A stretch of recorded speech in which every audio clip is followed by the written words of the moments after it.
ভাই খারাপ কিও তুমি এই বাইকটা লইয়া আই বসো বাইকটা লইয়া আর একটা কাজে যামু তুমি এখানে আড্ডা মারতাছো ফালতু পোলাপান লইয়া এই যে গলির পোলাপান লইয়া এরকম আড্ডা মারলে চলবো? আরে মেয়ে আপনার কি আক্কেল জ্ঞান বলতে কিছু নাই? বড় হইছেন কি বাতাসে?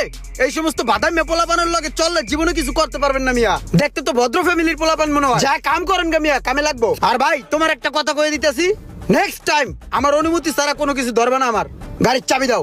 আরে তুমি চোখের সামনে কোন সরাও। দোয়া বাইকটা রাইন না কি করে ধুইছে।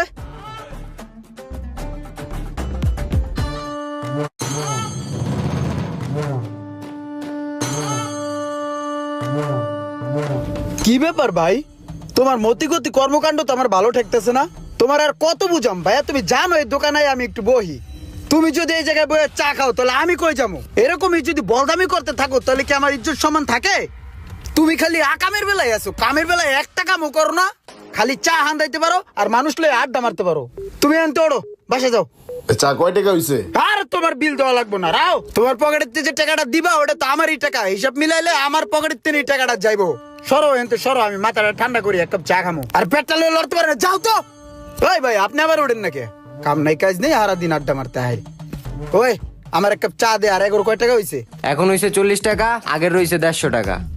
আল্লাহ রে আল্লাহ, এটাতে খাইতেও পারে, কি পরিমাণে যে চা কিনতে পারে আল্লাহ জানে। আরে বেটা 150 টাকা ইনকাম করে দেখছো? স্পুটকি ফাটে জায়গায় 150 টাকা ইনকাম করতে লিগা। তুমি এক কাজ করো, একটা চা দাও তো, মাথাটা ঠান্ডা করি। এই বড় ভাইয়ের কর্মকাণ্ডে মাথাটা গরম হয়ে থাকে অল টাইম। কাম করবো না, খালি কামের গোসাই। হুনো ছোট ভাই, তুমি ছোট মানুষ, তারপরও তোমার একটা কথা কই। এই যে আমার ভাইটা আছে না, হ্যাঁ এলো 1 নাম্বার ফাজিল। কোন একটা কাম যদি ঠিক মতন করতো।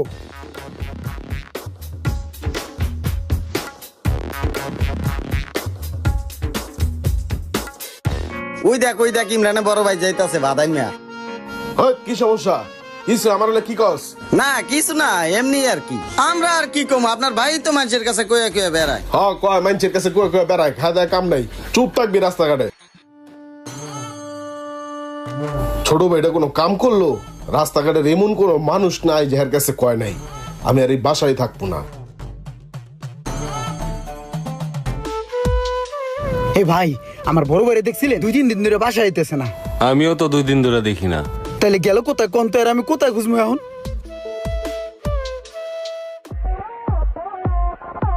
এ ভাই, আমার বড় ভাইরে দেখছেন ভাই?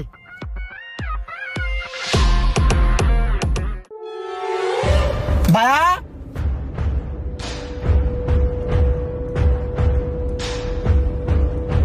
কিও ভাই, তুমি এই জায়গায় বসে কাম শিখতেছো? তুমি আজাইরা উল্টা পাল্টা কাম করো, হেডে ঠিক আছে। আমি ছোট ভাই তোমার 2-1 কথা কইছি, এটা তোমার দিলে লাগতে পারে, এটাই স্বাভাবিক। এর লিগে তুমি এমনি উদা হয়ে যাবে গা। এলাকার চিপা চাপা কোন জায়গায় আমি তোমার খুঁজা বাতরা নাই কা। তুমি নাকি এই মিজানের এনে হাতিরপুল শাখায় কি ভাঙ্গা মোবাইল ঠিক করতেইছো? হ্যাঁ আমার ধরে লইছে এই যে হাতিরপুল শাখার মধ্যে। তোমার এইটা চল্লি বললি কাম করা লাগে? তুমি চলো বাসায় চলো, তুমি থাকলেই ভাল লাগে, উড়ো। না আমি আর বাসায় যাবো না, 2 মাসের আগে। কি কও ভাই তুমি এগুলা? তুমি তো পড়ালেখা জানো না, পড়বা বিপদে কোনো কাম কাজও করতে না। রাস্তায় থাকবা নি, কই থাকো তুমি, কই খাও? চলো বাসায়। এই জায়গায় আমি মোবাইল সার্ভিসিং এর কাজ শিখতে আইছি। আর এই জায়গায় কাজ শিখতে হইলে শিক্ষাগত কোনো যোগ্যতা লাগে না। তুই আমার এলাকায় যে বদনাম ছড়াইছস, মানুষ আমার দেখলে কানে কানে কথা কয়। আর তুই যে কইলি থাকমু, কই রাস্তাঘাটে থাকমু নি? রাস্তাঘাটে না, এই জায়গায় যে আমি মোবাইল সার্ভিসিং শেখার লেগে 2 মাসের লেগে ভর্তি হইছি, তাদের এখানে সুন্দর থাকা খাওয়ারও সুযোগ সুবিধা আছে। আর আমার যখন 2 মাসের কোর্সটা কমপ্লিট হইব, তখন আমার হেরা 3টা সার্টিফিকেট দিব। এই সার্টিফিকেট দিয়ে আমি যে কোনো জায়গায় চাকরিও করতে পারবো, চাইলে বিদেশে যাও চাকরি করতে পারবো। আমি এই 2 মাসের কোর্স শেষ না হওয়ার আগে যাবো না, তুই যা। ভাই তুমি এটা কি কও? তুমি এনতে সার্টিফিকেট লয়ে বিদেশ যাবে গা? তাহলে আমি বকাঝকা করবো কারে, চিল্লাচিল্লি করবো কার লগে? না ভাই তুমি বিদেশ যাইতে না, তুমি কামি গো, কামিকে দরকার এলাকায় দোকান দাও, মার্কেটের ভিতরে দোকান দাও, আমিও বমু তোমার লগে। আপনারা যারা বেকারত্ব দূর করে মোবাইল সার্ভিসিং এর কাজ শিখে লাখ লাখ টাকা ইনকাম করতে চান, তারা আজই ভর্তি হতে পারেন মিজান মোবাইল রিপেয়ার ট্রেনিং সেন্টারে। ভিডিওটি ভালো লাগলে অবশ্যই শেয়ার করে দিবেন প্লিজ।